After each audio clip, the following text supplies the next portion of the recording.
What's up, ladies and gents, and welcome to week 121 of our League of Legends top 5 plays. We have some insanely pro plays to share with you guys, so I want you to sit back, relax, and enjoy. Without further ado, we're going to hop into our number 5 play with Travis on Thresh. At the beginning of this play, we see Maokai come in with a lane gank as Tark lands the Dazzle and he twisted advances in. While this is going on, Ashe stays on the enemy AD carry, scaring him away, and then chooses to actually go balls to the wall for the kill, disregarding the Lantern and chasing the Ezreal to secure the kill after being exhausted with a blind flash volley into the brush. Now it's up to Thresh to get her out of there as Tark stuns, but she cleanses it, and then Thresh exhausts Maokai as he twisted advances, suppressing the damage, and Vi comes back to help out. All of a sudden, with ult and Ghost, Singed comes rushing in and goes straight for Ashe, but right before the fling, we see a great flash E, stalling him, and then immediately after, an incredible hook pulling him against the tower and forcing the retreat. They walk away from this crazy fight with the advantage thanks to an amazingly well-played support and teamwork from all three players.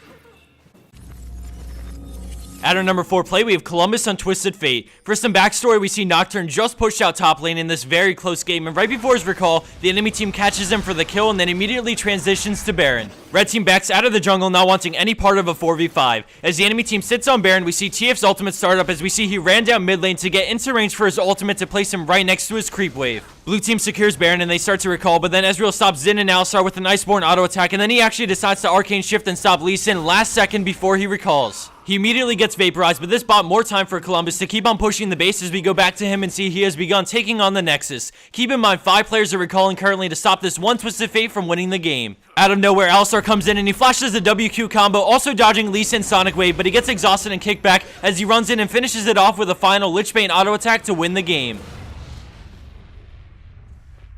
Coming in at third place is Z-Mac Comp on Vayne, and we start this play right after our team lost the fight, and we see all 5 enemy players funneling in towards Vayne. She tumble dodges a bomb, finishes off Fiddles, swaps to Ezreal, but gets taunted by Shen, and then she cleanses into a beautiful flash on Ezreal for the triple kill, and finally gets onto Sona for the quad. They chase Ziggs to go for the ace, but with his minefield, he gets the Guardian Angel to pop and brings down Nunu. With 1 player left on each team, they initially choose to back off and end the fight, but thanks to the ward placed near blue, Vayne has the upper hand and goes back in to finish him off with a great tumble, just barely clearing over the charge for the ace.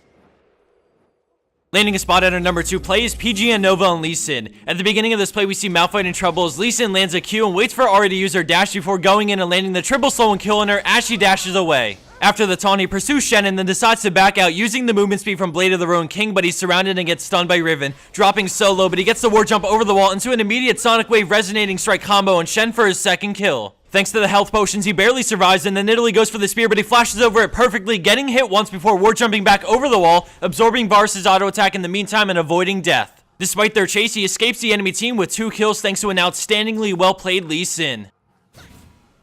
And for our number 1 pro play for this week, we have Permanent Love on Orianna in a high elo game with many familiar names you may recognize. This play starts out with a spin into a Mocking Shout, slowing Kog'Maw and forcing Alistar to support him. With Alistar deeply committed, purple team turns to fight, and we pay attention to Orianna's ball, which is placed to deal damage to Tryndamere, but then all of a sudden she sees an opportunity to ult, catching all 5 enemy players on the rim of the circle and pulling them directly in the center as the general immediately follows it up with his ultimate, decimating the enemy team and turning the tides of the fight. In the blink of an eye, purple team has killed 4 enemy players, and after some chasing, the Alwan hunts down Diana for the ace and immediate win to follow. In addition to the game-changing Orianna ultimate, I have to give it up to purple team for playing that perfectly. The support from Alistar, the positioning of Kog'Maw, the perfect Orianna ultimate, and finally the follow-up ult from Hecarim to turn the 4v5 into an ace and win for purple team.